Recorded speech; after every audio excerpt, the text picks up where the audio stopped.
Jako mormoni jsme sami sebe nazývali pravými křesťany, protože jsme se nad ostatní křesťany cítili nadřazeni, protože jsme měli mnoho písemných dodatků k Bibli. Měli jsme živého proroka a mnoho nových informací. Když jsem byl mormonem, tak jsem já, moji ostatní přátelé z církve i naši vedoucí věřili, že takzvaná křesťanská církev byla opravdu děvkou Babylonu a chrámové rituály nás učili, že křesťanské církve byly vedeny těmi, kteří jsou zaměstnanci satana. Kvůli velkému rozdílu mezi mormony a biblickými křesťany jsme vydali animovaný film, který ukazuje, o čem opravdu je mormonská teologie. Mormoni učí, že triliony planet byly roztroušeny ve vesmíru a byly ovládnuty různými bohy, kteří byli dříve lidé jako my. Říkají, že kdysi dávno na jedné z těchto planet bylo počato duchovní dítě Elohim, jedním bohem a jeho ženou. Později se toto duchovní dítě narodilo lidským rodičům a ti mu dali lidské tělo.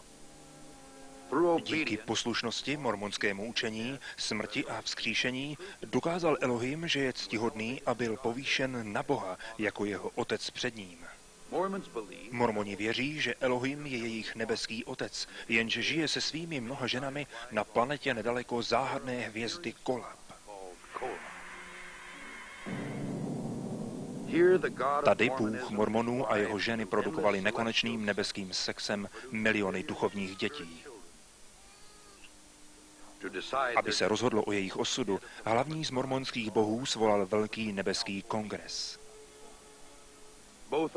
Oba nejstarší synové Elohima, Lucifer a jeho bratr Ježíš, tam byli přítomni.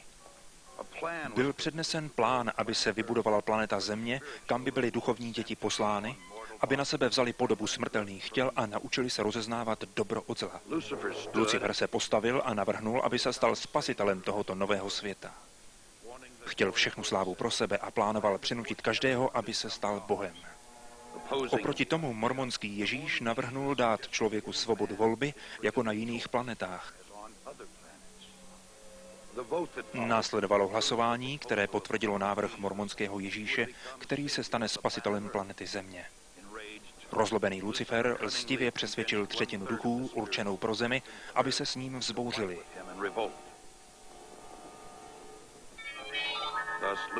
Tak se Lucifer stal ďáblem a jeho následovníci démony. Byli posláni na tento svět a navždy ztratili těla z masa a krve. Ti, kteří v bitvě zůstali neutrální, byli prokleti a narodili se s černou kůží. To je mormonské vysvětlení černé rasy.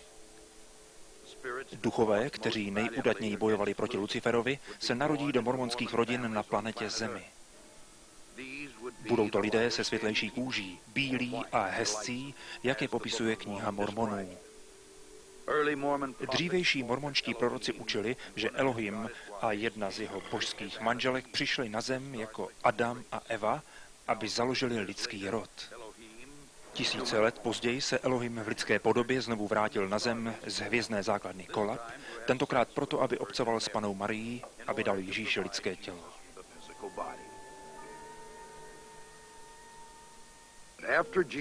Když Ježíš Kristus dospěl, vzal si nejméně 3 manželky, Marii, Martu a Marii Magdalenu. S těmito manželkami mormonský Ježíš, kterého přímým potomkem je prý Joseph Smith, údajně splodil mnoho dětí před svým ukřižováním.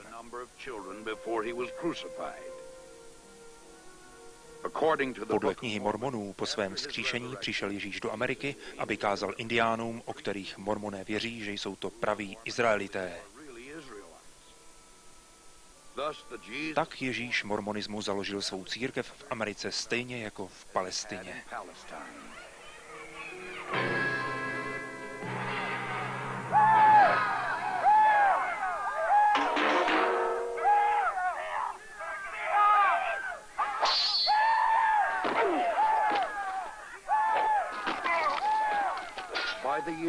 Kolem roku 420 indiánští Izraelité s tmavou kůží, známí jako Lamanité, ve velkých bitvách vyhubili všechny bílé nefity. Předpokládá se, že nefické záznamy byly napsány na zlatých talířích a ukryty Moronim, posledním žijícím nefitem na vrchu Komora.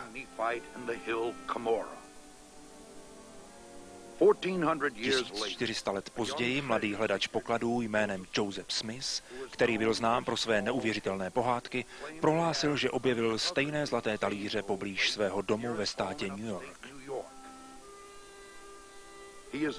Mormoni ho nyní uctívají jako proroka, protože prohlásil, že měl vidění z duchovního světa, ve kterých dostal příkaz založit mormonskou církev, protože všechny křesťanské věrouky jsou špatné. Byl to Joseph Smith, který se stal původcem většiny těch zvláštních doktrín, o nichž dnes miliony lidí věří, že jsou pravdivé.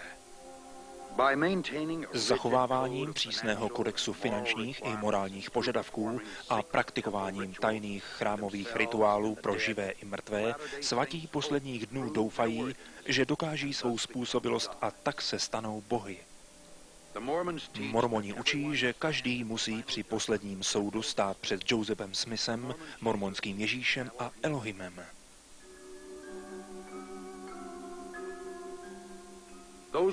Ti mormoni, kteří jsou označeni při ceremonii věčného manželství, očekávají, že se stanou polygamními bohy v nebeském království, budou vládnout jiným planetám a splodí během věčnosti nové rodiny.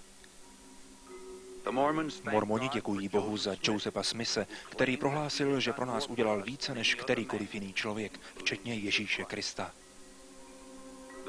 Mormoni věří, že zemřel jako mučedník, prolil svou krev za nás, abychom se i my mohli stát bohy.